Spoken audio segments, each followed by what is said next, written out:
to you, Lord. Spirit of God, flowing into my heart. How I need your presence, Lord. How I need your presence, Lord. Spirit of God, draw me closer to you, Lord.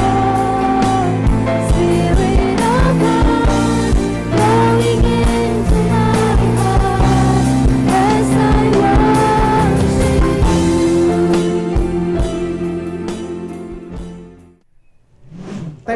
Tema bulan ini tuh soal foundation di Hope. Jadi bagaimana kita tahu bahwa kondisi mungkin gak enak, saudara. Saya dan saudara ngerti gitu. Bagaimana kayaknya mungkin ada dari sebagian saudara yang kena dampaknya, mau resesi dan lain-lain. Tapi kalau kita nggak ada satu fondasi yang kuat, saya percaya kita akan menjadi collapse juga, saudara. Kita akan merasa bahwa kayaknya kita akan berjuang sendiri gitu. Dan akhirnya kita juga bisa lepas daripada ya Tuhan itu sendiri gitu.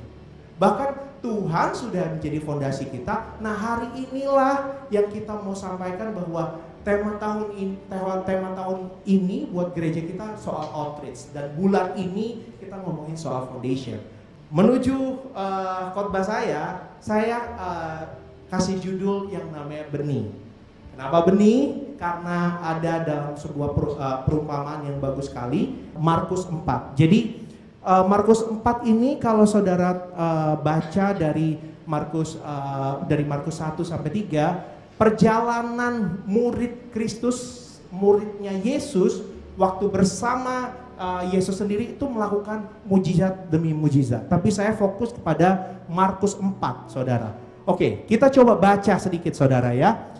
Di ayat 1 dulu. Pada suatu kali Yesus mulai pula mengajar di tepi danau, maka datanglah orang banyak yang sangat besar, jumlahnya mengerumuni dia, sehingga ia naik ke sebuah perahu yang sedang berlabuh, lalu duduk di situ. Sedangkan semua orang banyak itu di darat di tepi danau itu. Jadi kalau situasinya di dekat tepi danau gitu, Yesus ada di perahu dan jemaatnya sedang mengerumuni dia untuk mendapatkan pengajaran gitu. Dan di ayat kedua pun dikatakan bahwa dan ia mengajarkan banyak hal. Jadi bukan cuma satu, saudara, tapi banyak berarti gitu kan.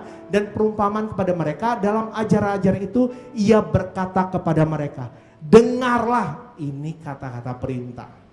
Jadi Tuhan tuh keras banget untuk ngomong ini. Bagaimana dia mengajak semua jemaat, bahkan muridnya, dengarlah gitu. Dengarlah, ada seorang penabur keluar untuk menabur. Jadi menariknya dalam perumpamaan ini, Yesus memberikan perumpamaan yang gak jauh-jauh dari orang-orang tersebut. Kita tahu bahwa orang-orang pada saat itu banyaknya menjadi petani, banyak yang jadi nelayan gitu. Jadi Tuhan kasih perumpamaan yang mudah dimengerti harusnya buat orang banyak pada saat itu. Oke, dengarlah, ada seorang penabur keluar untuk menabur. Nah, ayat yang paling menarik perumpamaannya, ayat 4. Pada waktu ia menabur, sebagian benih itu jatuh di pinggir jalan, lalu datanglah burung dan memakannya sampai habis. Jadi sambil jalan, tiba-tiba benihnya jatuh gitu, dan lalu datanglah burung dan memakannya sampai habis. Jadi gak ada gunanya benih itu, cuman hanya untuk si burung tersebut gitu. Ayat kelima kita boleh baca, sebagian jatuh di tanah yang berbatu-batu, yang tidak banyak tanahnya, lalu benih itu pun segera tumbuh karena tanahnya tipis. Jadi gak berakar, saudara. Jadi dia tumbuh, tapi ya gitu. Kalau dicabut ya udah gitu, gak ada akarnya sama sekali gitu. Lalu ayat ke-6 lagi, tetapi sesudah matahari terbit, layulah ia dan menjadi kering karena tidak berakar. Jadi sebuah tanaman tanpa akar itu memang gak ada gunanya, karena cuma bertumbuhnya sedikit gitu. Dan orang lain cuma ngeliat, oh bertumbuh, habis itu udah dilewatin gitu. Ayat 7, sebagian lagi jatuh di tengah semak duri. Lalu makin besarlah semak itu dan menghimpitnya sampai mati, sehingga ia tidak berbuah. Jadi ayat yang 7 ini, sebagian lagi jatuh ke semak duri. Bertumbuh sih, bertumbuh. Tapi tiba-tiba karena ada semak itu, jadi dia nggak bisa bertumbuh lagi. Dia sampai mati akhirnya mati juga. Gitu. Tapi ayat 8 ngomong, dan sebagian jatuh di tanah yang baik, ia tumbuh dengan suburnya dan berbuah. Hasilnya ada yang 30 kali lipat, ada yang 60 kali lipat, ada yang 100 kali lipat. Menarik buat saya. Kalau saya mau bahas soal tiga tanah ini, kita yang harusnya sadar sendiri, apakah kita di tanah yang berbatu, apakah kita semak duri, atau tanah yang subur tadinya. Kalau kita cari referensinya, siapa sih sang penabur ini? Siapa? Saya kah? Ya bisa, gitu. Tapi ini menceritakan tentang Yesus sendiri. Yesus yang melakukan menabur. Tapi menariknya dari 3 tanah ini, Tuhan tidak memilih tanah itu. Tuhan menabur ke seluruh tanah itu. Jadi Tuhan tidak melihat latar belakangmu. Tuhan tidak melihat usiamu. Tuhan tidak melihat masa lalumu. Karena Tuhan menabur. Pilihan kita yang menentukan di tanah yang mana kita. Saudara mau tanah yang pertama? Saudara mau tanah yang kedua? Atau saudara mau yang tanah ketiga? Ya kita maunya pilihan yang ketiga dong. Masa sih kita yang mau yang pertama? Ketika kita sudah dapat tekanan sedikit, lemah, stres, dan kita tidak ngandalin Tuhan. Saya harap kita semuanya memilih yang ketiga. Dan Tuhan tidak memilih siapapun saudara, usia berapapun saudara, bahkan oma-oma pun sekalian bisa. Karena Tuhan memilih saudara, Tuhan tidak melihat latar belakang saudara sama sekali. Amin saudara. Kita boleh dapat pengertian itu juga dalam firman Tuhan. Bahwa ayat 16 dan 17 mengatakan untuk tanah yang berbatu ya saudara. Demikian juga yang ditaburkan di tanah yang berbatu-batu. Ialah orang-orang yang mendengar firman itu dan segera menerimanya dengan gembira. Excited di awal. Seneng banget kayaknya di awal. Wah, saya terima Tuhan. Saya terima Tuhan, tapi ketika datang apabila kemudian datang penindasan dan penganiayaan karena firman itu, mereka segera murtad. Ketika dapat tindasan, sedikit masalah, kayaknya Tuhan tuh nggak mau bantu, Tuhan tuh kayaknya nggak baik buat saya gitu. Tuhan tuh kayaknya nggak mau ngasih saya sesuatu yang baik gitu. Nah akhirnya jadi murtad saudara. Jadi gak peduli sama Tuhan. Gak percaya lagi sama Tuhan. Itu yang pertama. Semak duri nih saudara. Kalau pengertian di ayat 18 dan 19. Dan yang lain ialah yang ditaburkan di tengah semak duri. Itulah yang mendengar firman itu. Lalu kekhawatiran dunia ini dan tipu daya kekayaan dan keinginan-keinginan akan hal yang lain masuklah menghimpit firman itu sehingga tidak berbuah. Saudara, seberapa banyak orang Kristen yang jadi kayak semak duri. Banyak yang bertumbuh, banyak yang fokusnya soal bertumbuh, tapi lupa soal berbuah. Soal besarnya sekali dia dalam sebuah pelayanan dia. Soal betapa dia punya dampak yang kayaknya besar sekali. Masa kita hanya berhenti di situ dalam soal pertumbuhan? Kadang-kadang ya bertumbuh, tapi lupa berbuah. Orang lain gak bisa ngerasain soal buahnya kita gitu. Dan yang ketiga, ini yang paling bagus. Dan akhirnya yang ditaburkan di tanah yang baik ialah orang yang mendengar dan menyambut firman itu lalu berbuah. Ada yang 30 kali lipat, ada yang 60 kali lipat, dan ada yang 100 kali lipat. Apakah ini artinya saudara yang bekerja sendiri untuk mencapai 60 kali lipat, 100 kali lipat? Enggak, saudara. Ketika kita menghasilkan buahnya, buahnya itu dirasakan oleh orang lain. Dan benih itu juga ditanamkan ke tempat orang lain lagi. Itu artinya baru berbuah dan bertumbuh dan berbuah. Tapi kalau fokusnya cuman kita, itu sesuatu yang kayaknya egois banget gitu. Egois banget kalau kita cuman hanya untuk diri kita sendiri gitu. Nah, inilah hasil perenungan saya dalam tiga hal ini. Bahwa banyak sekali hal-hal yang kayaknya kita melihat bahwa tanah itu menjadi tanah yang subur tanpa ada yang kita bisa rasakan gitu.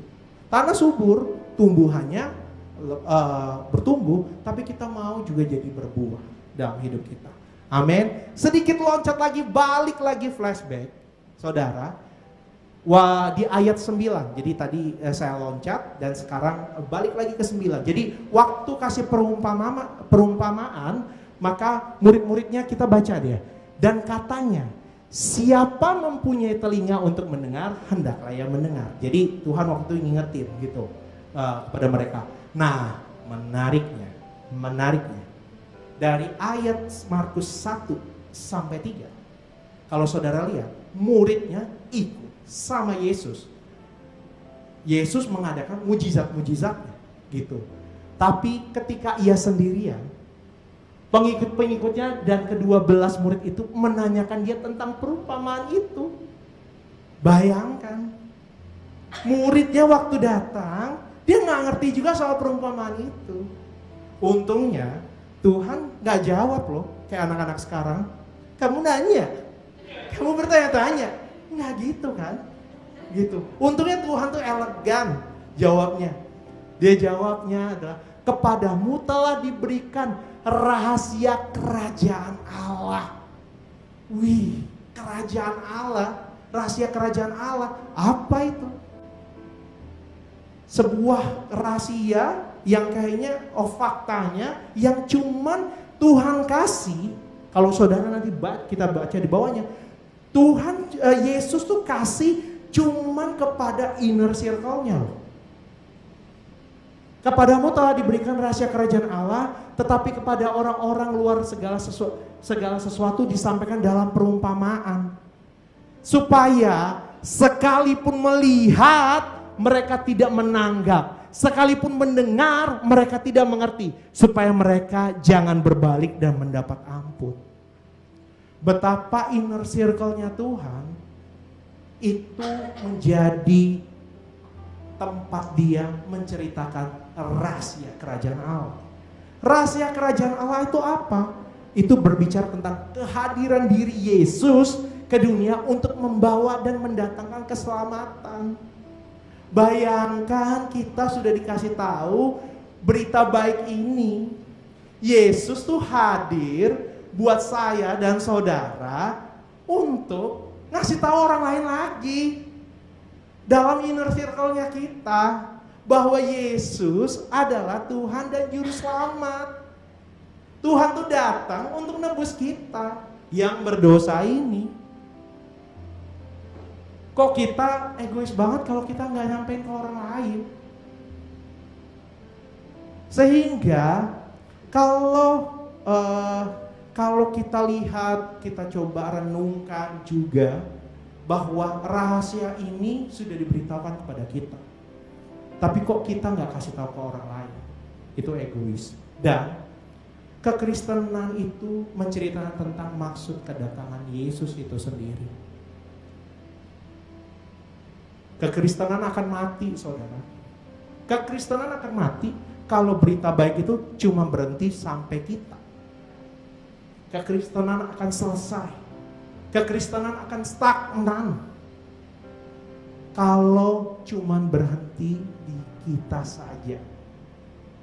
Kekristenan harus kita ceritakan juga kepada orang lain. Dan gereja ini, puji Tuhan, tahun ini kita ngomongin soal outreach. di mana kekristenan yang tadi saya bilang tidak boleh berhenti di sisi kita saja, maka itu akan masuk dalam outreach, penjangkauan. Ketika penjangkauan terjadi, maka itu jadi pemuritan. Pemuritan itulah jadi buahnya, di mana kita ngejangkau orang-orang yang ada di sekitar kita. Itu yang Tuhan inginkan, bukan gereja ini inginkan loh. Sehingga melakukan outreach adalah cara Tuhan memberkati atau mengangkat kita ke level yang baru dalam rencana Tuhan. Amin, saudara. Kita mau lakukan outreach itu. Tapi saudara, percaya tidak percaya, apakah pemuritan itu selalu berhasil? Tentu tidak. Kalau saudara nanti, kalau sempat saudara baca di Yeremia 29 ya kalau nggak salah. Waktu itu Yeremia datang sebuah kota, saya lupa nama kotanya apa, tapi itu banyak banget patung-patung dewa gitu. Nah, dia tuh nggak langsung gini, nggak menghakimi orang itu, kamu salah, enggak. Dia diskusi sama orang di sana. Dan waktu diskusi itu ada perdebatan kecil. Dan Tuhan kasih panggung loh buat Yeremia, akhirnya dikumpulin di tengah-tengah itu, dia ngomongin tentang Tuhan. Dia ngomongin tentang Tuhan itu kayak seperti ini. Apakah itu jadi berhasil? Enggak, saudara. Just 2 atau 3 kalau yang saya baca itu yang akhirnya bertobat. Tapi kalau kita pikir-pikir, kalau kita terus mikir soal pemuritan gimana, ya nggak akan pernah jalan. Jadi anak Tuhan tuh gampang atau susah? Susah kalau di pikiran. Tapi kalau melakukan, ya jalan aja. Dan kita mau hari-hari ini, kita bukan hanya untuk diri kita sendiri, tapi jadikanlah outreach ini menjadi sebuah penjangkauan. Karena tujuannya adalah memberkati orang dan menjadikan semua bangsa kita murid Tuhan pasti, bukan murid kita gitu. Karena Tuhan yang terus diagungkan. Amin. Semoga ini memberkati saudara, dan hari-hari ini kita mau semakin yakin bahwa Tuhan selalu beserta kita. Keadaan boleh buruk, keadaan boleh sangat-sangat tidak sesuai dengan yang kita inginkan. Tapi biar benih yang Tuhan sudah tanamkan buat kita bukan sekedar hanya tumbuhan biasa, tapi jadikan itu akar dan bertumbuh, maupun kita juga berbuah buat orang-orang di sekitar kita. Orang-orang sekitar kita harus ngerasain, saudara. Jangan orang yang jauh yang ngerasain, orang sekitar kita pun juga harus merasakan itu. Amin, saudara.